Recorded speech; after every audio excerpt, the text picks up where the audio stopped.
अस्सलाम वालेकुम नाज़रीन, मैं हूं अरसान को। अगर आप देख रहे हैं प्रोग्राम प्ले फील्ड, लंबी चौड़ी बात नहीं करेंगे, बहुत सारी डिस्कशन है। और हमारे एक दोस्त जिन्हें हम बहुत अरसे से ढूंढ रहे थे, मिशन लेके ढूंढ रहे थे, आखिरकार हमें मिल गए। यूएसए में वर्ल्ड कप कवर करने गए, हमारे प्रोग्राम का वो हिस्सा ज़रूर थे, लेकिन उसके बाद वो थोड़ी सी मुश्किलात हुई, वहाँ पर टाइम मैनेज नहीं हो पाया, जिसकी वजह से आपको भी मैं 12 बताता रहा कि अबू बकर हमारे याद आ जाएंगे एक आधा दिन, और आ गए आज बड़ी मुश्किल से। अबू बकर बिन तलत साहब, thank you so much. Welcome करेंगे सर, बहुत शुक्रिया, आपने हमें ज्वाइन कर लिया किसी ना किसी तरह। साबिर हुसैन हमारा रेगुलर पैनल भी है, हमारा हिस्सा भी है, अबू बकर भी है, डॉक्टर साहब, डॉक्टर हफीज़ अमान साहब भी हमारे रेगुलर पैनल है, हिस्सा है, डॉक्टर हफीज़ अमान साहब इंटरनेशनल अंपायर भी हैं और शानदार एनालिस्ट भी है। भाई आप सारे हजरात को मैं वेलकम करूंगा, और ज़्यादा बात करनी थी इसलिए लंबा चौड़ा मैं इंट्रो नहीं, दो चीज़ें, एक चैंपियंस ट्रॉफी और दूसरा बांग्लादेश की सीरीज़। अहम खिलाड़ी, मैं कुछ नाम ले लूँगा, अहम खिलाड़ी शायद अपनी जगह ना बना पाएँ, ये बड़ी खबर है, आप सारे लोगों तक वैसे भी पहुंची होगी, आप लोगों को पता ही है ये। और दूसरा, चैंपियंस ट्रॉफी में भारत का आना और जो अभी बजट मंजूरी हुई है उसका इंपैक्ट क्या होने जा रहा है। पहले तो ज़रा कुछ सवालात हैं डॉक्टर साहब के, मैं चाहूँगा शुरुआत उसी से कर लें। डॉक्टर साहब, क्या ग्लोबल T20 के बारे में आप कुछ सवाल करना चाह रहे थे हम सारे हजरात से? जी असलाम भाई, थैंक यू वेरी मच। सबसे पहले यही है कि ग्लोबल T20 में एक तो सवाल जो है कि बाबर, रिजवान और शाहीन तीनों ने ओके किया था। ग्लोबल T20 पे उनकी हाइप भी थी, ज़ाहिर है बड़े प्लेयर हैं, तो उनके ना आने की एक तो वजह मैं जानना चाहूंगा। और दूसरी, मेरी प्रेसिडेंट क्रिकेट कनाडा से भी बात हुई तो उन्होंने कहा कि जी मेरी कोलंबो में बात हुई थी मोहसिन नकवी साहब से, तो वहां भी मोहसिन नकवी साहब ने कोई क्लियर कट जवाब नहीं दिया। हम देख रहे हैं, हम कर रहे हैं, हो सकता हो जाए ना हो। ग्लोबल T20 तो कल से स्टार्ट हो चुकी, आपके अंपायर यहाँ पे अंपायरिंग कर रहे हैं, लेकिन प्लेयर्स को एनओसी नहीं दिया गया, इसकी क्या वजूहत हो सकती है? अबू बकर, मैं चाहूँगा ज़रा इसकी डिटेल आप भी थोड़ी सी बता दें, और साबिर आप भी। पहले अबू बकर। डॉक्टर साहब, इस तरह है कि पहले ग्लोबल T20 का वेट किया जा रहा था कि आईसीसी अगर एनओसी दे देता है तो पीसीबी के लिए काफ़ी आसान हो जाएगा अपने स्टार प्लेयर्स को वहाँ भेजना। लेकिन मैं साथ ही एक एलिमेंट इसमें और ऐड करना चाहूँगा जो शायद अभी इतना ज़्यादा पॉपुलर तो नहीं है, लेकिन इसका भी एक फैक्टर बहुत ज़्यादा हुआ है। जो पाकिस्तान क्रिकेट टीम की करंट परफॉर्मेंस थी उसकी वजह से जो बैक टू बैक सेटबैक्स हुए हैं बोर्ड को, और वो बहुत ज़्यादा प्लेयर्स के ऊपर एक नई चेंजिंग, जिस तरह कहा जा रहा था कि ऑपरेशन करेंगे, स्ट्रिंग ऑपरेशन करेंगे, तो एक कॉस्मेटिक सर्जरी के तौर पे भी शो किया जा रहा है कि हम उनको एनओसीज नहीं दे रहे और लीग्स खेलने नहीं दे रहे और उनको प्रायोरिटाइज कर रहे हैं कि डोमेस्टिक खेलें। तो ये एक सॉर्ट ऑफ उसकी तरफ ले जाने की, इमेज बनाने की तो कोशिश की जा रही है। लेकिन ये एक ज़रूर अलमिया ज़रूर है बोर्ड का कि पाकिस्तान में जो हमारी पॉलिसीज़ होती हैं वो कंसिस्टेंट नहीं रहती। यू नेवर नो कि जब ये इन्होंने कॉन्ट्रैक्ट किया तो उससे पहले हमारे बोर्ड की एडमिनिस्ट्रेशन चेंज थी, मोहसिन नकवी साहब आए तो उन्होंने बैक ऑफ कर दिया इस डिसीजन से। तो ऐसी सूरत हाल में जब एनओसी नहीं है और पाकिस्तान की जिस तरह की परफॉर्मेंस है, और जिन स्टार प्लेयर्स का आपने नाम लिया सबसे ज़्यादा क्रिटिसाइज भी उन्हें किया जा रहा है वर्ल्ड कप की परफॉर्मेंस के सामने, तो शायद ये उनके लिए भी उन्होंने एक विन विन सिचुएशन समझी कि हम ना ही जाएं तो ज़्यादा बेहतर है और ज़्यादा फैंस को मजीद गुस्सा ना दिलाएं। ये एक्चुअल सिचुएशन, साबिर इस पे कोई एडअप करना चाहिए? अच्छा साबिर भाई, आप ये इसका आंसर भी कीजिएगा, साथ साथ ये भी मुझे बता दें कि अगर इस तरह का रवैया होगा पाकिस्तान क्रिकेट बोर्ड का तो बाकी ममालिक की जो लीग्स है वो भी सोचेंगी कि हमें इनको साइन अप नहीं करना चाहिए, क्योंकि वो मालूम नहीं कि at the nick of time ये पुल बैक कर ले और फिर हमें सफर करना पड़े, जिस तरह के सब ग्लोबल T20 सफर कर रही है। एक चीज़ ऐड करना चाहूँगा डॉक्टर साहब, आपने रवैये की बात की, मैं थोड़ा सा एक चीज़ ऐड कर दूँ। आज ये सूरत हाल हुई कि पाकिस्तान ने अपने 3 साल के लिए जो ब्रॉडकास्टिंग राइट्स थे इंटरनेशनल, उनकी जो है ना ऐलान करना था, लेकिन अनफॉर्चुनेटली आज भी पाकिस्तान इसमें नाकाम रहा और जो हाईएस्ट बिड है वो रिजर्व प्राइस की 50% करीब भी नहीं आ सकी। तो आपने रवैये की बात की, रवैयों को सामने रखते हुए इंटरनेशनल बिडर्स, कोई कंपनी ऐसी नहीं थी इंटरनेशनली जो पाकिस्तान के ब्रॉडकास्टिंग राइट्स लेने पड़े। ये हाल हो गया है पाकिस्तान क्रिकेट का। और इसमें आपने रवैये की बात की, बिल्कुल पाकिस्तान क्रिकेट बोर्ड का रवैया incompetency, right man for the right jobs ना देना, मतलब ऐसे लोग बैठे हुए वहां पर मार्केटिंग में, मैनेजमेंट में, जो डिजर्व ही नहीं करते वहां बैठना, ये कितना बड़ा सेटबैक है और ये पाकिस्तान क्रिकेट के लिए बिल्कुल भी अच्छा नहीं है। लास्ट टाइम जो नाकामी का सामना करना पड़ा, इस दफा तो बिड उससे भी ज्यादा लोएस्ट प्राइस में आई और अनसक्सेसफुल आज मेरा ख्याल है 40 भी नहीं, 50 भी नहीं, 50% बिड भी ऑफर नहीं कर सके रिजर्व प्राइस की। जी जी साबिर जी सर, उसमें देखें काफ़ी वजूहत हैं। एक तो अबू बकर ने काफ़ी चीज़ों को एक्सप्लेन कर दिया, एक ख़ास करके जो प्लेयर्स को नहीं जाने दिया। देखिए फटीक इश्यूज़ भी हैं और मेजर पाकिस्तान के होम सीरीज़ खास करके आ रही, जिसमें से 7 टेस्ट मैचेस हैं जो कि आप पाकिस्तान ने यहाँ पे खेलनी है अपने इंग्लैंड, वेस्ट इंडीज़ और बांग्लादेश के खिलाफ। उसके बाद देखा जाए तो यही मेन प्लेयर्स हैं आपके जिन्होंने खास करके 2 से 3 फॉर्मेट्स खेलने हैं।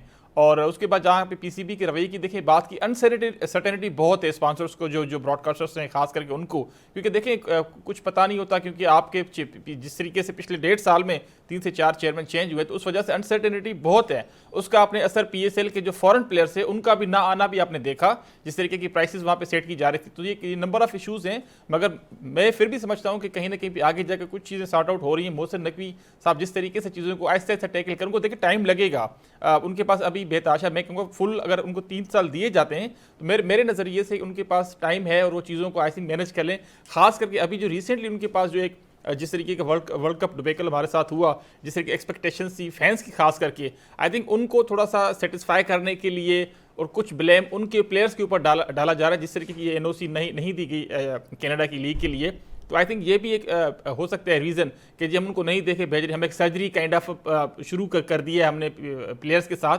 तो आई थिंक ये थोड़ा सा पहले चीज़ों को सॉर्ट आउट कर दें, क्योंकि देखें यही वो प्लेयर्स हैं जो कि लीग्स का नाम बनाते हैं। जिससे डॉक्टर साहब ने कहा कि इन बड़े प्लेयर्स का ना आना जाहिर बात है बहुत बड़ा अफेक्ट होता है किसी भी लीग को, खास करके जब वो लीग न्यू लीग एक छोटे कंट्री में जब हो रही हो तो बड़ा इसका मैच इफेक्ट नेगेटिव इम्पैक्ट पड़ता है। अच्छा, अब एक चीज़ जो बड़ी सही डॉक्टर साहब ने कही, मेरा ख्याल है अबू बकर ने उस पर डिटेल और साबिर ने भी बता दिया।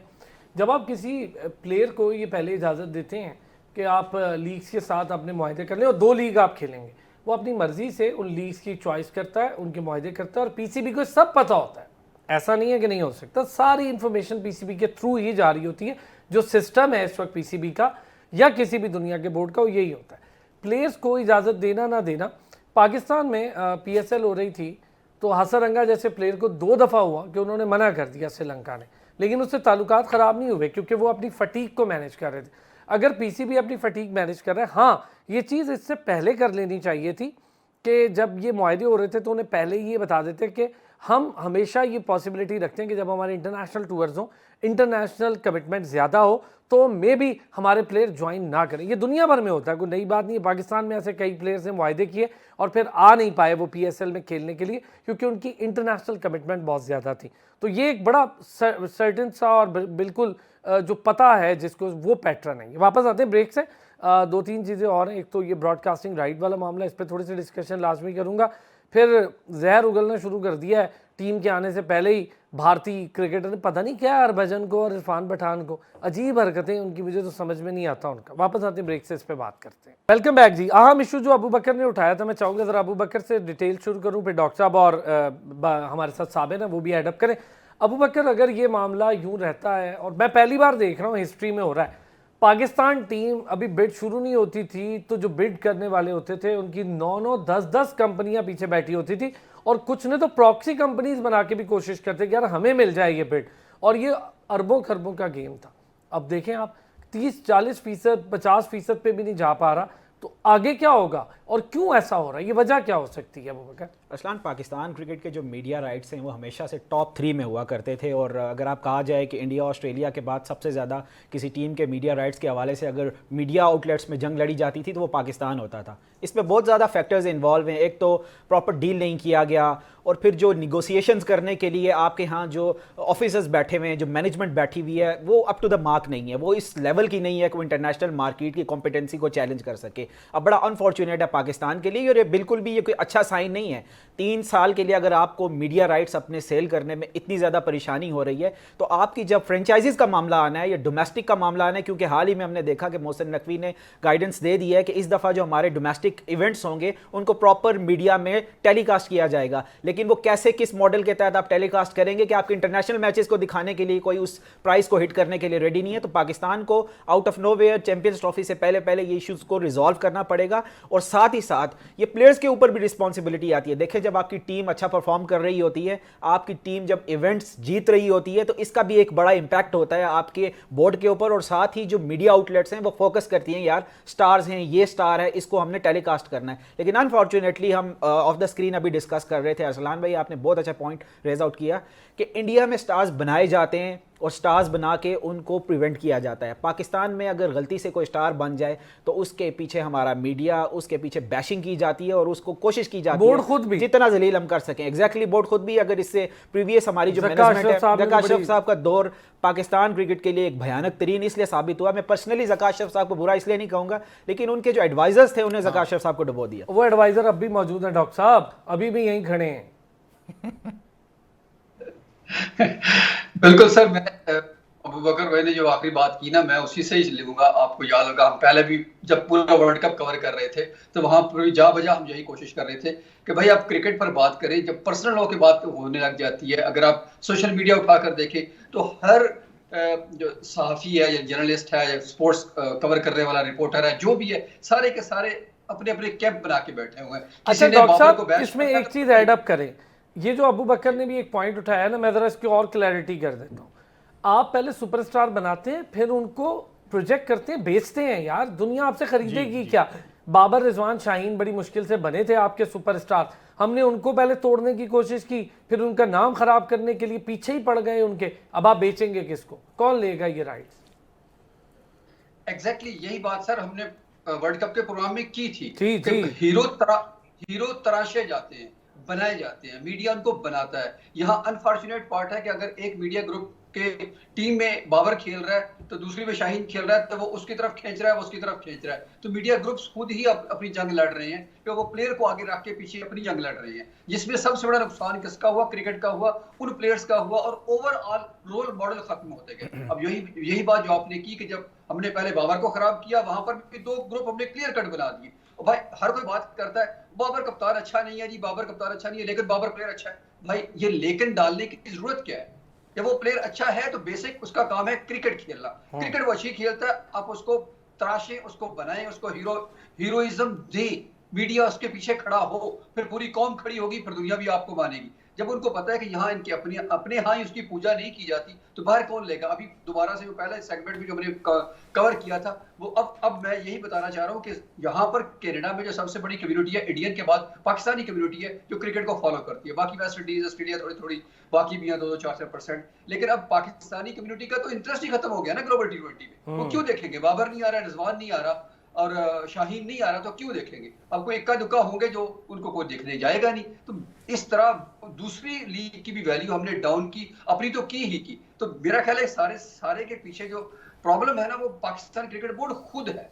मीडिया हाउसेस किसी हद तक जिम्मेदार जरूर है, वो अपनी छोटे छोटे फायदों के लिए ये काम करते हैं जो कि नहीं करना चाहिए। और यही प्रॉब्लम जर्नलिस्ट का भी है कि वो भी अपने फायदे के लिए या अपनी एक ट्वीट को हिट करवाने के लिए ऐसी गलत बात कर देते हैं जो कि किसी हीरो के लिए नहीं होनी चाहिए। आज बाबर कल कहाँ खड़ा था, 2 साल पहले कहाँ खड़ा था? बाबर वही हीरो था, और आज बाबर को हमने बिल्कुल जमीन पर लिटा दिया। This is very unfortunate. और जबरदस्त डॉक्टर साहब, इससे पहले साबिर कुछ कहें, कुछ अबू बकर कहना चाह रहे हैं। डॉक्टर साहब, मैं आपकी बात में एक चीज़ ऐड करना चाहूँगा कि आपने मीडिया आउटलेट्स का बार बार जिक्र किया। देखें हमारे यहाँ जो जब से PSL स्टार्ट हुई है ना, पाकिस्तान क्रिकेट का डायलेमा बिल्कुल चेंज हो गया है। मेजॉरिटी ऐसे है कि कोई ना कोई मीडिया आउटलेट किसी फ्रेंचाइज के साथ अटैच है, उनकी मीडिया पार्टनर्स है। अब होता क्या है कि वो जिस फ्रेंचाइज के साथ अटैच है उसके जो प्लेयर्स होते हैं वो उसको प्रायोरिटाइज करती है, उनकी ब्रांडिंग करती है, जबकि दूसरे प्लेयर्स को लेट डाउन करती है। अब उसी इदारे का कोई ना कोई जर्नलिस्ट हिस्सा होते हैं, तो उसने तो नौकरी करनी है। तो जो एजेंडा बेस्ड एक ड्राइव किया जाता है वो ये किया जाता है कि लेट्स से जो जिस फ्रेंचाइज का प्लेयर है वो उसकी तो अननेसेसरी सपोर्ट भी करेगा, उसकी गलत चीज़ को भी सही कहेगा, लेकिन जब किसी दूसरी फ्रेंचाइज का जो प्लेयर है जो अगर अच्छा काम भी कर रहा है तो उसको गलत पोर्ट्रे करने की कोशिश करेगा। ये एक बड़ा आखिरी 2-3 साल में एक जर्नलिज्म देखने को सामने आई है जिसने पाकिस्तान क्रिकेट को बहुत हिट किया। और साथ ही जब से ये ट्विटर एक्स जो हो गया या फेसबुक में जब से पे आउट्स आना शुरू हुए हैं, इसको तो हासिल करने के लिए अजीबो गरीब किस्म की सहाफत की जा रही है। बिल्कुल ठीक हो गया। साबिर इस पे ऐड अप करेंगे। सर देखें, काफ़ी डिस्कशन हो रही है और सही बातें हो रही। देखें जिस तरह सबसे पहले तो आप ये देख लें कि जो PCB चेयरमैन ज़का अशरफ साहब आपने जिक्र किया और मैंने इन पर काफ़ी दफ़ा कहा है कि यार जो खास करके जो एडवाइजर्स होते हैं चेयरमैन के, उनको आई थिंक कहीं ना कहीं पे ठीक ठाक डिसीजन लेने चाहिए या एडवाइस सही देनी चाहिए। क्योंकि चेयरमैन जो भी आता है कहते हैं भाई मैं क्रिकेटर तो नहीं हूँ, जो क्रिकेटर आए थे उनका भी अपना असर देख लिया, हम जब चाहते हैं कि एडमिनिस्ट्रेटर आए उसका भी आप लोग देख रहे हैं कि क्या हो रहा है। मगर कहीं ना कहीं पे ये भी हमें सोचना पड़ेगा जो हमारा पाकिस्तानी खास करके जो मीडिया है और खुदारा जो हमारे जो एक्स क्रिकेटर्स हैं, मैं कहता हूँ कि उनकी जितनी भी सर्विसेज है पाकिस्तान के लिए हमने हमेशा उनको कराया और हम उनको अप्रिशिएट करते हैं। कहीं ना कहीं पे उनको ये खास करके सोचना चाहिए कि यार ये जो प्लेयर्स को आप खास करके जो हिट करते हैं ये आपके अपने प्लेयर्स हैं। बाबर, शाहीन, मैं कहता हूँ शादाब, रिजवान जितने बड़े खिलाड़ी हैं 2020 के बाद देखें तो इनकी वजह से पाकिस्तान का इमेज अच्छे तरीके से गया था। आपने T20 वर्ल्ड कप का सेमीफाइनल खेला, आपने इंडिया को जब बीट किया तो उसके बाद टीमें आपसे खेलना चाहती थी, चाहे न्यूजीलैंड हो चाहे ऑस्ट्रेलिया हो। आपका जो परफॉर्मेंस होती है, अभी अबू बकर ने बिल्कुल सही कहा, आपकी जो टीम की परफॉर्मेंस होती है, जो प्लेयर्स की परफॉर्मेंस होती है, कहीं ना कहीं पे वो आपको बाकी जो क्रिकेट बोर्ड्स हैं वो आपसे खेलना चाहते हैं, आपका पॉजिटिव इमेज जाता है। अब देखें काफ़ी अर्से से सिक्योरिटी वगैरह के मसले वसाइल नहीं हो रहे थे, इशू बात नहीं हो रही थी, क्यों? आपकी परफॉर्मेंसेस अच्छी थी। जब आपकी परफॉर्मेंस बुरी होती है, और बुरी देखें हर टीम की होती है, मगर कहीं ना कहीं पे जो लेट डाउन हमारे अपने प्लेयर्स हैं, अपना सोशल मीडिया है, अपने कुछ पेड जर्नलिस्ट हैं, वो क्या करते हैं, एजेंडा बेस्ड जब काम करते हैं सर, वो काफ़ी दिल बर्दाश्ता है प्लेयर्स भी हो जाते हैं। अच्छा, आपने मैं मजे franchise की आपको एक बात कुछ कहूँ, आप franchise- सारे हजरात को, सर, अबू कुछ बकर और मैं तो ऐसी खैर हैं। कवर करते हैं चीज़ें, तो इसलिए आपको बता रहा हूँ बड़ा क्लियर। जो बंदा किसी के एजेंडे को लेके चलता है ना सर, प्लीज़, वो जर्नलिस्ट नहीं होता है। वो ये आजकल सोशल मीडिया ट्रेंड है, वो सोशल मीडियलिस्ट तो हो सकता है लेकिन जर्नलिस्ट नहीं हो सकता। सोशल मीडिया के लोग, मैं तो इसको नहीं मानता कि वो जर्नलिस्ट है। कैसे हो सकता है जर्नलिस्ट? जो बात ठीक है वो ठीक करें, जो बात गलत, चाहे आपको वो बंदा पसंद ही क्यों ना हो, लेकिन अगर वहाँ पे कोई कोताही कोई कमी है तो उस पर बोलें। डॉक्टर साहब, एक चीज़ इसमें ज़रा और, ये भी बांग्लादेश की सीरीज़ आनी है, उसके अंदर कुछ नाम तब्दील हो जाएंगे। इमामुल हक पे बहस चल रही है, नौमान अली हिस्सा नहीं होंगे, लड़के हैं अब, हुरैरा और फरहान, साहबजादा फरहान, ये दोनों जगह बनाने में कामयाब होंगे मुझे लगता है, मेरे जो जराए वो ये कहते हैं, और दोनों मेरा ख्याल डिजर्व करते हैं। सर एक छोटी सी बात मैं ऐड कर दूं, जो पिछली बात चल रही थी उसमें 2 वीक पहले हमने जो प्रोग्राम किया था, आपने अरसलान भाई आपने उसमें स्टैट्स शेयर किए थे विराट कोहली के और बाबर आजम के। मैं कंपैरिजन नहीं कर रहा उनका, जी जी सिर्फ जी, स्टैट्स बिल्कुल। की आपने बात की थी, और हर स्टैट मोर और लेस हर स्टैट बाबर का विराट से आगे खड़ा था। लेकिन अगर इमेज की बात की जाए, वैल्यू की बात की जाए, तो बाबर आजम कहां पर है और विराट कोहली कहां पर खड़ा है? क्योंकि उन्होंने बीसीसीआई ने अच्छा, लेकिन एक चीज आपको बताऊं डॉक्टर साहब, Babar Azam being a brand himself, खुद अपनी वजह से, कोई किसी की वजह से नहीं, अपने, बाबर आजम आपके एशिया में 8 टॉप अर्न करने वाले लोगों में से एक है, और उसकी रीजन ये है कि वो खुद बड़ा ब्रांड है, लोग उसके पीछे आते हैं, तो हम क्यों फिर उसके पीछे नहीं जाते यार? यही सबसे बड़ा अलमिया सर, हमने अपने हीरो को पहचानना नहीं है। हाँ, हम चूंकि कबर परस्त लोग हैं ना, जब वो चला जाएगा, रिटायर हो जाएगा, फिर उसके बाद हम उसको पूछेंगे कि बहुत बड़ा प्लेयर था। आज इंजमाम को, ये बाकी साहब को भी इसी तरह ही करते हैं, उस वक्त उनकी वैल्यू नहीं होती हमारे यहाँ, हम मरने के बाद उनको सलाम करते हैं। एनीवेज, खैर वापस आते हैं आपके उस सवाल पर जो आपने किया था कि हाँ बिल्कुल सही बात है आपकी, जो रिसेंट परफॉर्मेंस के पे अगर देखा जाए, हुरैरा, उमैर बिन यूसुफ और अभी आपने नाम लिया साहबजादा फरहान, फरहान, जी जी बिल्कुल, कप्तान भी है चूंकि वो टीम के, तो मेरा ख्याल है कि ये जगह बनाने में कामयाब हो जाएंगे। अगर नौमान अली से रुखसत ले ली जाती है और साथ साथ मोहम्मद हक से भी ले ली जाती है, तो कोई मजायका नहीं है। बिल्कुल मेरा ख्याल उन्होंने अपनी जगह पर अच्छा सर्व कर लिया जितना था उनका टेन्योर। नौमान अली ने ज्वाइन ही बहुत लेट किया एज के लिहाज से अगर देखा जाए तो उनका, लेकिन जितना उनको टाइम मिला उन्होंने अच्छा प्ले किया पाकिस्तान क्रिकेट के लिए, टेस्ट क्रिकेट के लिए अच्छा किया। लेकिन मेरा ख्याल है कि अब जो इमामुल हक की जगह ना, वो भी किसी और बेहतर डिजर्विंग प्लेयर को मिल जाए तो बेहतर है। और ये तीनों चॉइसेस आपने जो बताई बिल्कुल बहुत अच्छी हैं, तीनों ने बेहतरीन परफॉर्मेंस भी दी है। ठीक है, एक ब्रेक लेता हूँ, ब्रेक से वापस आता हूँ, इसमें मजीद बात भी कर लेते हैं, और इसके साथ साथ जरा वुमेन क्रिकेट पर भी बात करेंगे। हमारी लड़कियां एशिया कप के सेमीफाइनल में आज शाम पाकिस्तान टाइम के मुताबिक 6:30 बजे सेमीफाइनल होगा श्रीलंका के साथ। इंडिया का सेमीफाइनल चल रहा है बांग्लादेश के साथ, और बांग्लादेश की पोजीशन बड़ी कमज़ोर है जाहिर है, और तो इंडिया के लिए जीतना भी कोई मुश्किल नहीं, लेकिन बहरहाल पाकिस्तान के ऊपर ज़रा फोकस रखेंगे ब्रेक के बाद। वेलकम बैक जी। अच्छा, बात कर रहे थे हम पाकिस्तान की टीम, आने वाले मैचेस, उसके स्क्वाड पर, साथ ही साथ ज़रा वुमेन क्रिकेट पे थोड़ी सी बात कर लेते हैं। साबिर, एशिया कप सेमीफाइनल में ठीक है इंडिया से हम पहला मैच हारे, लेकिन उसके बाद 2 हमने अच्छे मैच जीते। छोटी टीम को छोटा टीम समझ के हराया, मज़ा आया, 10 विकेटों से जीते, 9 विकेटों से जीते, बहुत अच्छा खेली पाकिस्तान की लड़कियां। सर देखिए, यही चीज़ें हम एक्सपेक्ट करते हैं पाकिस्तान से। और मोहम्मद वसीम साहब अभी आए, पहले तो वो सिलेक्टर थे पाकिस्तान मेंस क्रिकेट के, अभी जो है वो अभी वुमेंस क्रिकेट को देख रहे हैं। देखिए इंप्रूवमेंट आनी चाहिए। मैंने हमेशा यही बात की कि देखें हमारी जो मेंटेलिटी है, आपने फॉरेन कोचेस भी आप लेके आए थे, इससे पहले तौफीक उमर साहब भी थे, जो कहीं ना कहीं पे जो हमारी यंग बच्चियां हैं उनको देखें आपको साइकोलॉजिकल स्ट्रॉन्ग करना पड़ेगा। खास करके आप 150-60 आपने जहन में रख के आगे लेके चलिए, क्योंकि अभी जो वुमेंस क्रिकेट वो काफ़ी आगे जा चुकी है। देखिए सीधी बात है, हम इंडिया से कम्पीट कर नहीं सकते, क्योंकि जो उनकी क्रिकेटर्स हैं वो बिग बैश भी खेलती हैं, अपनी इंडियन में वुमेंस प्रीमियर लीग भी वहाँ पे भी खेलती हैं, उनके साथ जो इंटरनेशनल खिलाड़ी है ऑस्ट्रेलिया से, इंग्लैंड से, न्यूजीलैंड, साउथ अफ्रीका, वो अपने आपस में ड्रेसिंग रूम शेयर करते हैं। तो ये आपको एक्सपोजर जब मिलता है तो ये आपको काफ़ी बूस्ट करता है आपकी परफॉर्मेंस को भी। तो कहीं ना कहीं से अभी जिस तरीके की परफॉर्मेंस 2 मैचेस पे दी थी इंडिया के मैच को छोड़ के, वो काफ़ी अच्छी परफॉर्मेंस थी। अभी जिस तरह गुल फिरोजा है बच्ची, जिस तरह से मुनीबा अली है, मुनीबा अली की सेंचुरी भी है T20 वर्ल्ड कप में आयरलैंड के खिलाफ। तो देखिए इन बच्चियों को खासकर अपने स्ट्राइक रेट पे काम करना चाहिए। उन्होंने आप ओपनिंग स्टैंड दिया दोनों ने, गुल फिरोजा और मुनीबा ने बड़ा अच्छा खेली थी। तो सर बॉलिंग में हम लोग कहीं ना कहीं कंटेन कर रहे हैं, मगर हमारे लिए जो प्रॉब्लम आ रही है ना 130, 35, 40 हम लोगों से चेस नहीं होता। जब पहले बैटिंग करते हम लोगों से स्कोर नहीं होता, कहीं ना कहीं इस चीज़ पे काम करना चाहिए। बाकी बॉलिंग में देखिए फातिमा सना हो गई, तैयबा लड़की है, जिस तरीके उनकी परफॉर्मेंस काफ़ी अच्छी है। फातिमा सना देखिए कंसिस्टेंट परफॉर्मेंस दे रही है। निदा डार की बॉलिंग आपको देख डियाना को इन्हें नहीं ड्रॉप करना चाहिए, उसको मुसलसल मौका देना चाहिए। बड़ी शानदार, अच्छा फील्डिंग भी इंप्रूव हुई है अबू बकर। मैं समझता हूँ अब हमें ये टैबू भी तोड़ना पड़ेगा। हम 110, 120 सोचते हैं, अब लड़कियों की क्रिकेट भी इंप्रूव हो रही है, 140, 150 पे जाना चाहिए। अरसलान भाई देखें, आज तक इंडिया के अलावा एक आध दफ़ा बांग्लादेश ने वुमेंस एशिया कप जीता है और इससे हमेशा इंडिया ही डोमिनेट करता रहा है इसको। हार्डली 2 दफ़ा पाकिस्तान रनर्स अप हुए। इसके अलावा आप ये कह सकते हैं कि वुमेंस एशिया कप हमेशा इंडिया ने डोमिनेट किया है। लेकिन अब फैक्टर बहुत सारे इन्वॉल्व हो गए हैं अरसलान भाई। अब जो cricket is not mayor talent any more. अब आपने उस टैलेंट को पॉलिश भी करना है, उस टैलेंट को मज़ीद जो है ना, जो मार्केटिंग स्किल्स हैं या जो अप टू द अब जो नए स्टैंडर्ड्स आ गए, क्रिकेट बिल्कुल चेंज होगी। आपने कहा कि 110 से बढ़कर 140-50 वुमेंस का जो है ना पार स्कोर हो गया। तो पाकिस्तान वहाँ क्यों नहीं कम्पीट कर सकता? क्योंकि एक दौर होता था कि सिर्फ टैलेंट से गुजारा कर दिया जाता था। अगर आप हॉकी की भी एग्जाम्पल लें अरसलान, के बैक टू बैक हम वर्ल्ड कप जीता करते थे क्योंकि हॉकी ग्रास में होती थी।